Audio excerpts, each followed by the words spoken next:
Kasaragod പൈവളികയിലെ BJP. Congress കൂട്ടുകെട്ട് വലിയ ചർച്ചയാകുന്നു. ബി.ജെ.പിക്കെതിരായ പോരാട്ടത്തിൽ കോൺഗ്രസിനെ വിശ്വസിക്കാനാവില്ലെന്നതിന്റെ തെളിവാണിതെന്ന് CPIM. മുഖം രക്ഷിക്കാനായി പഞ്ചായത്ത് അംഗത്തെ സസ്പെൻഡ് ചെയ്ത് കോൺഗ്രസ്. LDF ഭരിക്കുന്ന പൈവളിക ഗ്രാമപഞ്ചായത്തിൽ പ്രസിഡന്റിനെതിരെ BJP കൊണ്ടുവന്ന അവിശ്വാസ പ്രമേയത്തെ പിന്തുണച്ച കോൺഗ്രസിനെതിരെ വലിയ വിമർശനമാണ് ഉയരുന്നത്. കോൺഗ്രസ് നിലപാടിലെ കാപട്യമാണ് കൂട്ടുകെട്ടിലൂടെ വ്യക്തമാവുന്നതെന്ന് CPIM ജില്ലാ ആക്ടിംഗ് സെക്രട്ടറി CH കുഞ്ഞമ്പു പറഞ്ഞു.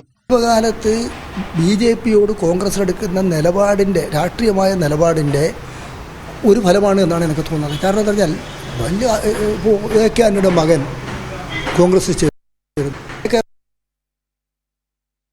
കോൺഗ്രസ്സുകാരനും BJPയിലൊക്കെ കൂടിക്കളയാം എന്ന് ധരിച്ചുകൊണ്ട് പറയുന്നില്ല. ഇത് കോൺഗ്രസിൻ്റെ അപജയമാണ്.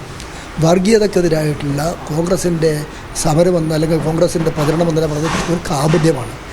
BJPക്കെതിരായ പോരാട്ടത്തിൽ കോൺഗ്രസിനെ വിശ്വസിക്കാനാവില്ലെന്നതിന്റെ തെളിവാണിതെന്നും ജനങ്ങൾ വിലയിരുത്തുമെന്നും LDF സ്ഥാനാർത്ഥി MV ബാലകൃഷ്ണൻ മാസ്റ്റർ പറഞ്ഞു. എത്രമാത്രം അവിശുദ്ധമായ കൂട്ടുകെട്ടാണ് ഇവർ നടത്തിക്കൊണ്ടിരിക്കുന്നത്. ഇവരെങ്ങനെ ജനങ്ങൾ വിശ്വസിക്കും? ഇവർ തിരഞ്ഞെടുക്കുന്ന ജനപ്രതിനിധികൾ ഇന്ന് ഈ വേഷത്തിൽ നിൽക്കുകയും നാളെ മറ്റൊരു വേഷത്തിലേക്ക് ചാടുന്നതിന് ഒരു മടിയുമില്ലാത്ത പ്രതിനിധികളാണ് ഇവർ എന്നുള്ളതിൻ്റെ ഏറ്റവും വലിയ ഉദാഹരണമല്ലേ ഈ ജില്ലയിൽ നടക്കുന്നത്.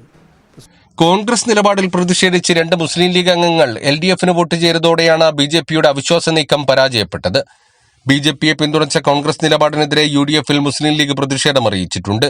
വിവാദമായതോടെ മുഖം രക്ഷിക്കാനായി അവിശ്വാസ പ്രമേയത്തിന് അനുകൂലമായി വോട്ട് ചെയ്ത 15ാം വാർഡ് മെമ്പർ അവിനാശ് മച്ചാദോയെ കോൺഗ്രസ് സസ്പെൻഡ് ചെയ്തു. കൈരളി ന്യൂസ്, കാസർഗോഡ്.